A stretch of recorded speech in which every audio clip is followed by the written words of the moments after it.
يا أبا ذهب رسول الله بطرف الكساء وما بيد اليمنى إلى السماء وقال اللهم إن هؤلاء أهل بيتي وخاصتي وحامتي لحمهم لحمي ودمهم دمي يؤلمني ما يؤلمه ويحضنني ما يحضن من حرب لمن حاربهم وسلمان لمن سالمهم وعيد لمن أعدهم ومحب لمن أحبهم إنهم مني وأنا منهم فاجعل صلواتك وبركاتك ورحمتك وغفرانك ورضوانك علي وعليهم وأذهب عنهم الرجس وطهرهم تطهيرا.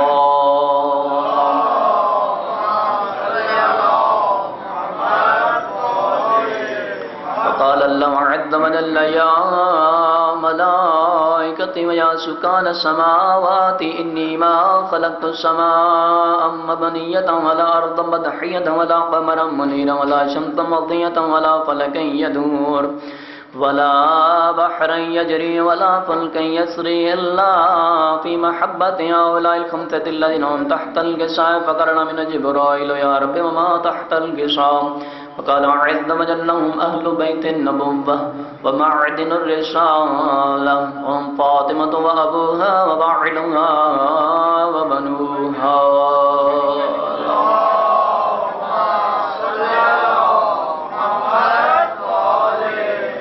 فقال جبرائيل يا رب يتأذن لي أن أهبط إلى الأرض ليكون معهم سادسا فقال الله نعم قد أذنت لك فهبط الأمين جبرائيل وقال السلام عليك يا رسول الله على علي الأعلى يقرأ السلام ويخصك بالتحية والإكرام ويقول لك وعدتي وجلالي إني ما خلقت السماء مبنية ولا أرضا مدحية ولا قمرا منيرا ولا شمسا مضية ولا فلكا يدور ولا بحرا يجري ولا فلكا يسري إلا لأجلكم محبتكم وقد آذن أدخل معكم فلتأذن لي يا رسول الله. وقال رسول الله عليه السلام يا أمين وحي الله إنه نعم قد أذنت لك فدخل جبرائيل معنا تحت الكساء.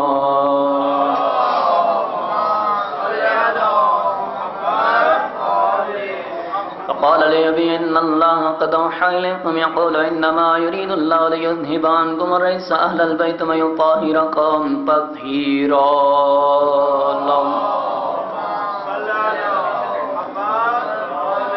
فقال علي لأبي يا رسول الله أخبرني ما لجلوسنا هذا تحت الكساء من الفضل عند الله. فقال النبي والذي بعثني بالحق النبي مصطفى بالرسالة رجيا ما ذكر خبرنا هذا في محفل المحافل أهل الأرض وفي جماعة من شيعتنا ومحبينا إلا ونزلت عليهم الرحمة وحفت بهم الملائكة واستغفرت لهم إلا أن يتفرقوا.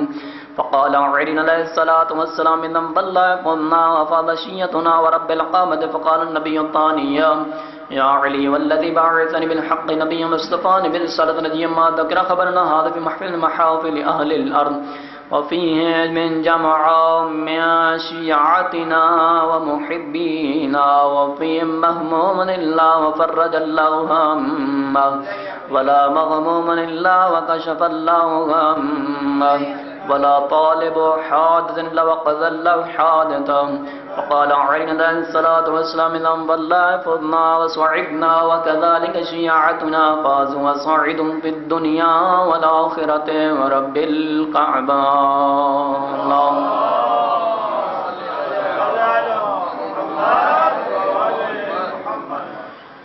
بر محمد و اہل بیت محمد صلوات اللہ.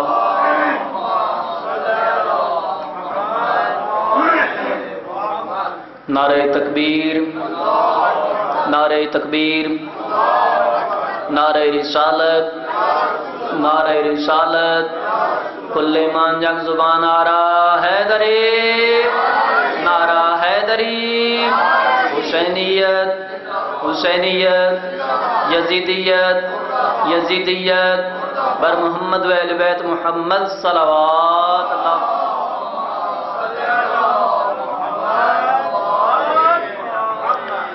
عزیزان محترم، اس مہینے کی برکت اور عظمت اور عفت اور شوکت اور شان و شوکت یہ ہے کہ پورے مہینوں کے اندر ولادت بھی ہوتی ہے، شہادت بھی ہوتی ہے، ولادت بھی ہوتی ہے، شہادت بھی ہوتی ہے۔ یہ شعبان المعظم کا جو مہینہ ہے، برکتوں والا، رحمتوں والا، فیض و برکات والا مہینہ ہے، اس میں صرف ولادت ہے، شہادت نہیں ہے۔ مل کے ہدیہ ہے صلوات اللہ۔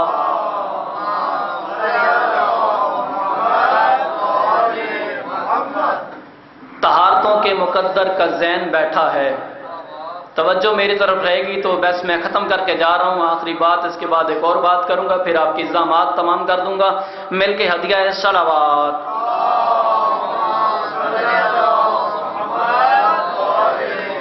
طہارتوں کے مقدر کا ذہن بیٹھا ہے، جناب زہرا کے دل کا چین بیٹھا ہے۔ طہارتوں کے مقدر کا ذہن بیٹھا ہے، جناب زہرا کے دل کا چین بیٹھا ہے۔ اے میرے محبوب سجدے کو ذرا لمبا کر، کیونکہ تیرے پشت پہ میرا حسین بیٹھا ہے۔ مل کے ہدیہ ہے صلوات اللہ۔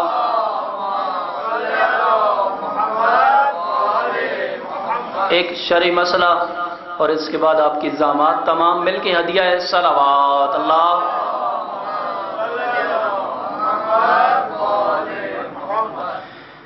غسل جنابت کا طریقہ کار کیا ہے؟ کس طرح غسل جنابت کیا جاتا ہے؟ شریعت محمدیہ کے تحت آل محمد، مکتب آل محمد کے ماننے والے جو ہے، ایک بندے نے سوال کیا ہے تو اس کے سوال کے جواب میں عرض کر رہا ہوں کہ بندے اکثر غسل کرتے ہیں لیکن غلط طریقے سے کرتے ہیں۔ غسل ہو جاتا ہے، سب سے پہلے تو جیسے انسان صابن سے نہاتا ہے ویسے نہا لے، پاک کر لے اپنے آپ کو، جو چیز نجس ہے، مقام نجس ہے، اس کو پاک و پاکیزہ کرنے کے بعد اب غسل کے دو طریقے ہیں، ایک غسل ارتماسی ہے، ایک غسل ترتیبی ہے۔ غسل ترتیبی جو آپ کرتے رہتے ہیں، ارتماسی غسل وہ جو دریا کے اندر چھلانگ لگانی ہو، اس کے اندر بھی آگے دو قسمیں ہیں، ایک دفعی ہے، ایک تدریجی ہے۔ دفعی میں ضروری نہیں کہ آپ کا سارا بدن باہر ہو، آدھا بدن باہر ہو، آدھا بدن پانی میں ہو، آپ نیت کر لیں ٹھیک ہے۔ اور تدریجی میں یہ ہے کہ سارا بدن پانی سے باہر ہو، پھر آپ چھلانگ لگاتے نیت کر کے، تو یہ طریقہ کار ہے۔ جو مین ہم کرتے ہیں وہ غسل ترتیبی ہے، اس میں ترتیب ضروری ہے۔ اس میں بھی دو قسمیں ہیں، ایک قسم میں انسان شاور کے ذریعے غسل کر رہا ہے، ایک ایسا انسان جو ہے وہ بالٹی کے ذریعے غسل کر رہا ہے۔ اگر بالٹی اور ٹب کے ذریعے غسل کر رہا ہے اس کا اور طریقہ کار ہے، اگر شاور کے ذریعے شاور لے رہا ہے اس کے ذریعے تو اس کا اور طریقہ کار ہے۔ اگر شاور لے رہا ہے تو اس میں ضروری ہے انسان پہلے سر اور نیت کرنے کے بعد اس نیت سے کہ غسل جنابت کر رہا ہوں، اگر نماز کا وقت ہے، نماز کے لیے غسل کر رہا ہے تو پھر واجب ہے، ضروری ہے کہ فوراً غسل کریں، لیکن نماز کے علاوہ غسل کر رہا ہے تو پھر قربتاً اللہ کی نیت سے وہ غسل کرے گا۔ اب وہ شاور کے نیچے آئے گا، پہلے سر اور گردن کو دھوئے گا، پھر شاور بند کر دیں یا سائیڈ پہ ہو جائیں، شاور بند کر دیں یا سائیڈ پہ ہو جائیں، پھر اس کے بعد دایاں حصہ اس ترتیب سے دھوئیں کہ بائیں طرف بھی پانی جائے، پھر اسی طرح پاؤں تک، پاؤں کی انگلیوں کے نیچے جو جگہ رہ جاتی ہے غسل نہیں ہوتا، اور یہ جو جگہ ہے انگوٹھی ہے ہاتھ میں تو اس کو اتار لیں، پاؤں کے نیچے اگر کوئی چیز ہے اس کو ایسی چیز جو غسل میں مانع ہے اس کو اتاریں، پھر اس کے ذریعے پھر غسل کریں، پاؤں کے نیچے بھی ہاتھ لگائیں، پاؤں کی جو یہ جگہ ہیں ان کے درمیان بھی ہاتھ لگائیں، کوئی جگہ خشک نہیں رہنی چاہیے، پھر اسی طرح بائیں طرف سے غسل کریں گے، بائیں طرف سے دھوئیں گے، آگے اور پیچھے مکمل کوئی جگہ خشک نہ رہ جائے، ایک دفعہ دھوئیں، دو دفعہ دھوئیں، تین دفعہ دھوئیں، کلی کریں، ناک میں پانی ڈالیں، لیکن جو ضروری چیز ہے وہ یہ ہے کہ سب سے پہلے یہ والا بازو اس طریقے سے دھوئیں گے کہ اس سائڈ پہ بھی پانی آئے گا مکمل تک، اوپر سے لے کے گردن کے نیچے سے لے کے آخری تک مکمل ہمارا حصہ مکمل ہو جائے گا، کوئی جگہ خشک نہ رہے۔ اگر خشک نہیں ہے تو پھر تو ٹھیک ہے، اگر خشک رہ گئی ہے تو پھر دوبارہ غسل کرے انسان، ضروری ہے، لازمی ہے۔ تو یہی طریقہ کار ہے شاور کا۔ اور اسی طرح انسان وہ بالٹی کے ذریعے غسل کر رہا ہے، مگا اٹھاتا ہے اور اس نیت سے غسل کر رہا ہے، اس نیت سے پانی ڈال رہا ہے، پہلے سر اور گردن کو دھونا ہے مکمل اچھی طرح، 2 دفعہ دھوئیں، 3 دفعہ دھوئیں، لیکن اس میں معیار یہ ہے کہ کوئی جگہ خشک نہ رہ جائے۔ اب وہ دھوئیں، دھونے کے بعد اسی طرح دائیں سائڈ پہ پانی ڈالیں، اس طریقے کے ساتھ پانی ڈالیں کہ بائیں سائڈ پہ بھی جائے، اب دوسرا مگہ پھر اٹھائیں، اب اس سائڈ پہ پانی ڈالیں، اس طریقے سے اس سائڈ پہ بھی پانی آئے، تو یہ تمام کوئی جگہ بھی غسل کی جگہ کوئی جگہ بھی باقی خشک نہیں رہنی چاہیے، تو پھر انسان کا غسل ہو جائے گا۔ اگر کوئی جگہ خشک رہ گئی ہے، اس طریقے سے غسل نہیں کیا، تو پھر انسان بے شک ڈرم کے ذریعے نہاتا رہے، ڈرم میں لگا دے، چھلانگ لگا دے، یا کوئی ایسی ویسی باتیں کرتا رہے، تو نہیں، غسل نہیں ہوتا جب تک یہ چیزیں نہ ہوں۔ ضروری چیزیں سر اور گردن کو دھونے کے بعد دایاں حصہ پھر بایاں حصہ۔ اگر کوئی بندہ کہتا ہے میں جو ہے پہلے پاؤں سے شروع کرتا ہوں، نہیں ہے غسل، سب سے پہلے سر اور گردن سے سٹارٹ کرنا ہے، پھر دائیں طرف پھر بائیں طرف۔ تو یہ غسل جنابت کا طریقہ کار ہے کہ جو ہمیں سیکھنا چاہیے، چاہے خوشی کا موقع ہے، جیسے بھی موقع ہے، یہ شریعت آل محمد ہے، اس کو نہیں سیکھیں گے، خالی نعرے لگاتے رہیں گے، اس نعروں کا فائدہ نہیں ہے۔ جب تک یہ شریعت کا علم ہمارے پاس نہیں ہے تو پھر ان نعروں کا بھی فائدہ نہیں ہے۔ مل کے ہدیہ صلوات اللہ۔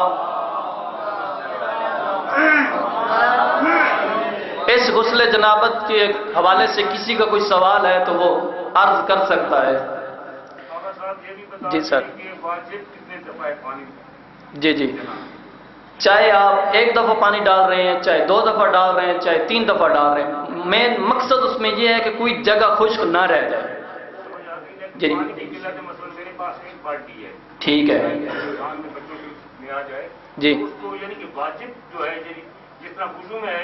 جی ایک مرتبہ ڈالنا واجب ہے، دوسری مرتبہ مستحب ہے، تیسری مرتبہ حرام ہے، تو یہ وضو کا طریقہ کار ہے۔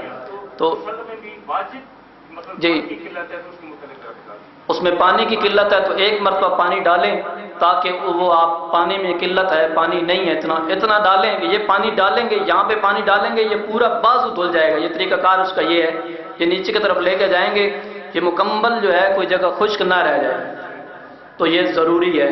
پھر اگر خشک آپ کو پتہ چل گیا خشک نہیں ہے، پھر بھی دوبارہ پانی ڈالیں، مستحب ہے، ثواب ہے، کوئی گناہ نہیں ہے۔ تو غسل جمعہ ہے، اس کے بارے میں روایت ہے کہ اگر کوئی بندہ غسل جمعہ کرتا ہے تو جتنے پانی گرتے ہیں وہ نیچے زمین پہ گرتے ہیں، انسان کے اتنے گناہ معاف ہو جاتے ہیں۔ مل کے ہدیہ ہے صلوات اللہ۔ اور کسی کا کوئی سوال ہے تو عرض کر سکتے ہیں، نہیں سوال ہے تو مل کے ہدیہ ہے صلوات اللہ۔ دعا کرتے ہیں خداوند متعال کی ذات بہ کے چاردہ معصومین علیہ السلام بے کے مہتر علیہ السلام ہماری اس قلیل سی بار دربار منظور و مقبول فرماؤ، اس میں کوئی غلطی کوتاہی یا درگزر فرماؤ، حاضرین کی توفیقات خیر میں اضافہ فرماؤ۔ پروردگارہ بہ کے چاردہ معصومین علیہ السلام بے کے مہتر علیہ السلام جن مومنین نے، مومنات نے، مسلمین مسلمات نے جشن میں حصہ دیا ہے، کسی بھی حوالے سے، درم میں، دامن، سخن، قدم، ہر حوالے سے، ان کا ثواب ان کے مرحومین کے نام اعمال میں درج فرماؤ۔ اس مسجد کے شہداء، اس مسجد کی نماز اس دنیا سے کچھ کر گئے ہیں، شہداء پشاور تمام شہداء کے درجات عالی ہیں متعالی فرماؤ، اعلی لجین میں جگہ نصیب فرماؤ، ہمارے آخری امام کے ظہور میں تاجیل فرما، ان کے آواز پہ لبیک کہنے کی توفیق نصیب فرما۔ یا اللہ ہمارے پاک امام کے پاک قدموں میں جام شہادت نوش کرنے کی سعادت نصیب فرما، وبفضلک وبرحمتک یا ارحم الراحمین۔